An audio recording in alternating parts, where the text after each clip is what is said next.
Hello everyone.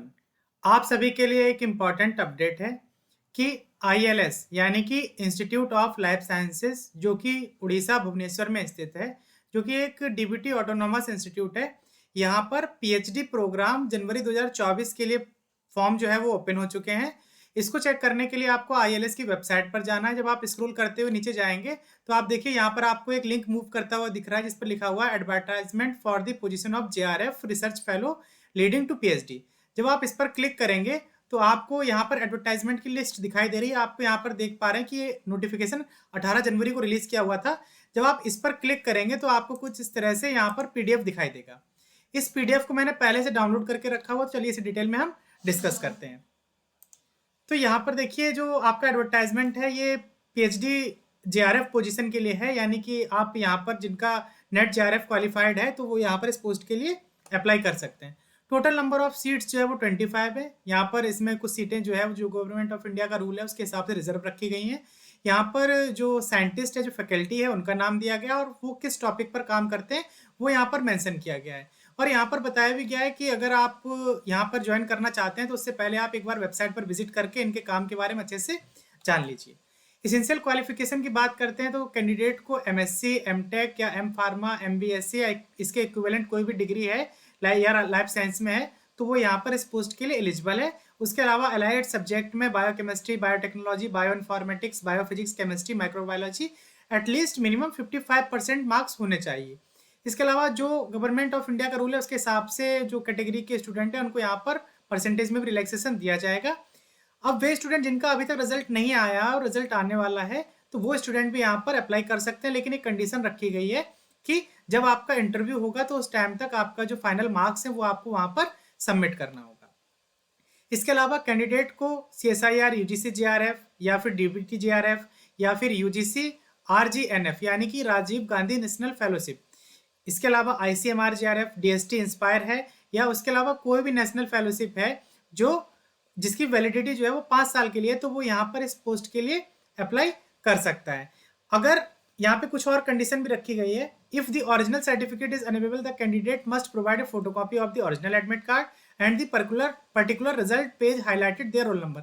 अब जैसे देखिए जिनका अभी कल स्कोर कार्ड आया है, ठीक है, तो उनका भी फाइनल रिजल्ट नहीं है तो वो भी यहाँ पर क्या कर सकते हैं कि वो अपना रोल नंबर और जो उनका स्कोर कार्ड है जिसके हिसाब से उनको लगता है कि वो इस जेआरएफ उनका क्लियर हो जाएगा तो वो यहाँ पर अब इस पोस्ट के लिए भी अप्लाई कर सकते हैं।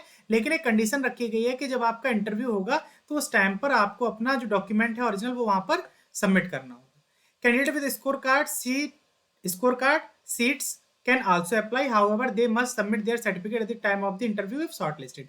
अगर वो आपको शॉर्टलिस्टेड करते हैं तो जब आपका इंटरव्यू होगा उस टाइम पर आपको अपना जो सर्टिफिकेट है वो वहाँ पर सबमिट करना होगा। एज लिमिट की बात करें तो आपकी जो एज है वो 13 फरवरी 2024 से 24 को 28 साल से कम होनी चाहिए। यहाँ पर जो SC ST या जो फिजिकली हैंडीकेप कैंडिडेट हैं या फीमेल कैंडिडेट हैं उनको 5 साल का एज रिलैक्सेशन दिया जाएगा, यानी कि 28 प्लस 5 जोड़ दीजिए, जितना एज आएगा उस तक वहाँ पर वो लोग फॉर्म फिल कर सकते हैं। और जो OBC नॉन क्रीमी लेयर के कैंडिडेट हैं उनको 3 साल का यहाँ पर एज रिलैक्सेशन दिया गया है। अगर आपका फॉर्म जो है आप ऑनलाइन फिल करेंगे वो अगर इनकम्प्लीट रह जाता है या उसमें कोई आप फॉल्स इन्फॉर्मेशन प्रोवाइड करते हैं तो ILS के पास ये अथॉरिटी है तो वो आपका एप्लीकेशन फॉर्म कभी भी रिजेक्ट कर सकता है या फिर वो आपके अगेंस्ट में कोई एक्शन भी ले सकता है। अगर आप इस पोस्ट के लिए इंटरेस्टेड हैं तो यहाँ पर लिंक दिया हुआ है, जब आप इस पर क्लिक करेंगे तो आपको यहाँ पर कुछ इस तरह से इंटरफेस दिखाई देगा और आप यहाँ पर जाकर के अपना यूजर नेम और पासवर्ड बना करके अपना फॉर्म जो है वो फिल कर सकते हैं। और इस लिंक को मैं वीडियो के डिस्क्रिप्शन में दे दूंगा, वहां से जाकर के आप आसानी से फॉर्म फिल कर सकते हैं। और जो ये PDF है इसको भी आप हमारे टेलीग्राम ग्रुप से डाउनलोड कर सकते हैं। टेलीग्राम ग्रुप का लिंक जो है वो वीडियो के डिस्क्रिप्शन में दिया हुआ है, वहां से जाकर के आप ग्रुप को आसानी से ज्वाइन कर सकते हैं। जो भी क्वेरीज है वो वहां पर आप पूछ सकते हैं। बात करते हैं मेन मुद्दे की कि एप्लीकेशन फीस कितनी है।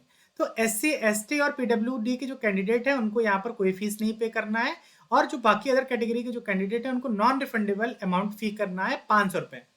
नॉन रिफंडेबल मतलब ये फीस आपको वापस नहीं की जाएगी, अगर आपका सिलेक्शन होता है तो भी और आपका सिलेक्शन नहीं होता है तब भी। जो फीस पे करने का जो लिंक है जब आप ऑनलाइन एप्लीकेशन फॉर्म फिल करेंगे तो वहां पर दिया गया है, तो वहां से आप फीस को पे करके अपना फॉर्म को कंप्लीटली फिल कर सकते हैं। फेलोशिप की बात करते हैं तो जो भी आपकी फंडिंग एजेंसी है, जैसे मान लो ICMR UGC या CSIR, उसके हिसाब से जो आपकी फेलोशिप है वो आपको यहाँ पर दिया जाएगा। और जब आप इंटरव्यू देने के लिए ILS भुवनेश्वर जाएंगे तो जो आपके घर से जो शॉर्टेस्ट रूट है उसके लिए आपको स्लीपर क्लास का जो आपको पे है वो आईएलएस इंस्टीट्यूट जो है वो पे करके देगा। आपको वहाँ पर जो अपना टिकट है उसको लगाना होगा। जो शॉर्ट लिस्टेड कैंडिडेट हैं उनकी लिस्ट जो है आफ्टर इंटरव्यू वेबसाइट पर अपलोड कर दी जाएगी। अब बात करते हैं कुछ इंपॉर्टेंट डेट की। तो जो आपका इंटरव्यू है वो 13 फरवरी को होने वाला है और जो शॉर्ट लिस्टेड कैंडिडेट की लिस्ट जो है वो आपकी 16 फरवरी को डिस्प्ले कर दिया जाएगा इंस्टीट्यूट की वेबसाइट पर। जो आपका टेंटेटिव इंटरव्यू जो है वो आपका 14 से 15 मार्च के बीच में आपका कंडक्ट किया जाएगा। तो अगर ये वीडियो आपको पसंद आया तो इसे लाइक करिए और अगर अभी तक आपने चैनल को सब्सक्राइब नहीं किया हुआ है तो चैनल को सब्सक्राइब कर लीजिए ताकि आने वाले वीडियोस की नोटिफिकेशन आपको मिलते रहें। जल्दी हम मिलेंगे किसी और वीडियो के साथ में, तब तक के लिए धन्यवाद। हेलो एवरीवन, आप सभी के लिए एक इम्पॉर्टेंट अपडेट है कि आईएलएस यानी कि इंस्टीट्यूट ऑफ लाइफ साइंसेज जो कि उड़ीसा भुवनेश्वर में स्थित है, जो कि एक डीबीटी ऑटोनोमस इंस्टीट्यूट है, यहाँ पर पीएचडी प्रोग्राम जनवरी 2024 के लिए फॉर्म जो है वो ओपन हो चुके हैं। इसको चेक करने के लिए आपको आईएलएस की वेबसाइट पर जाना है। जब आप स्क्रॉल करते हुए नीचे जाएंगे तो आप देखिए यहाँ पर आपको एक लिंक मूव करता हुआ दिख रहा है जिस पर लिखा हुआ है advertisement for the position of JRF research fellow leading to PhD. जब आप इस पर क्लिक करेंगे तो आपको यहाँ पर एडवर्टाइजमेंट की लिस्ट दिखाई दे रही है। आपको यहाँ पर देख पा रहे हैं कि ये नोटिफिकेशन 18 जनवरी को रिलीज किया हुआ था।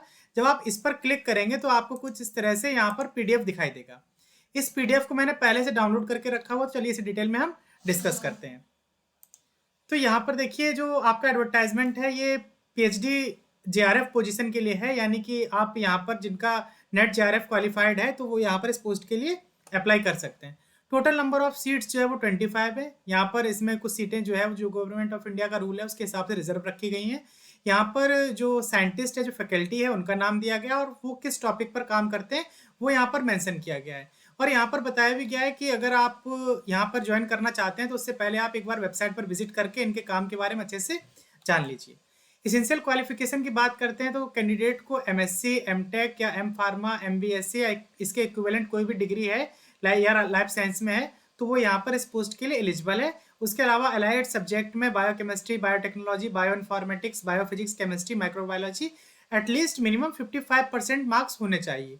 इसके अलावा जो गवर्नमेंट ऑफ इंडिया का रूल है उसके हिसाब से जो कैटेगरी के स्टूडेंट हैं उनको यहाँ पर परसेंटेज में भी रिलैक्सेशन दिया जाएगा। अब वे स्टूडेंट जिनका अभी तक रिजल्ट नहीं आया और रिजल्ट आने वाला है तो वो स्टूडेंट भी यहाँ पर अप्लाई कर सकते हैं, लेकिन एक कंडीशन रखी गई है कि जब आपका इंटरव्यू होगा तो उस टाइम तक आपका जो फाइनल मार्क्स है वो आपको वहाँ पर सबमिट करना होगा।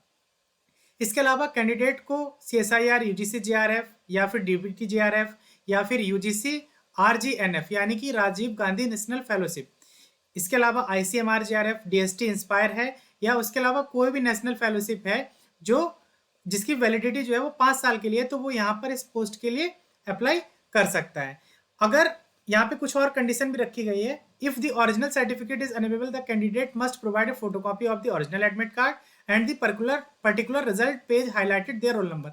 अब जैसे देखिए जिनका अभी कल स्कोर कार्ड आया है, ठीक है, तो उनका भी फाइनल रिजल्ट नहीं है तो वो भी यहाँ पर क्या कर सकते हैं कि वो अपना रोल नंबर और जो उनका स्कोर कार्ड है जिसके हिसाब से उनको लगता है कि वो इस जेआरएफ उनका क्लियर हो जाएगा तो वो यहाँ पर अब इस पोस्ट के लिए भी अप्लाई कर सकते हैं। लेकिन एक कंडीशन रखी गई है कि जब आपका इंटरव्यू होगा तो उस टाइम पर आपको अपना जो डॉक्यूमेंट है ओरिजिनल वो वहाँ पर सबमिट करना होगा। Candidate with score card seats can also apply, however they must submit there certificate at the time of the interview if shortlisted. अगर वो आपको शॉर्टलिस्टेड करते हैं तो जब आपका इंटरव्यू होगा उस टाइम पर आपको अपना जो सर्टिफिकेट है वो वहाँ पर सबमिट करना होगा। एज लिमिट की बात करें तो आपकी जो एज है वो 13 फरवरी 2024 से 24 को 28 साल से कम होनी चाहिए। यहाँ पर जो SC ST या जो फिजिकली हैंडीकेप कैंडिडेट हैं या फीमेल कैंडिडेट हैं उनको 5 साल का एज रिलैक्सेशन दिया जाएगा, यानी कि 28 + 5 जोड़ दीजिए, जितना एज आएगा उस तक वहाँ पर वो लोग फॉर्म फिल कर सकते हैं।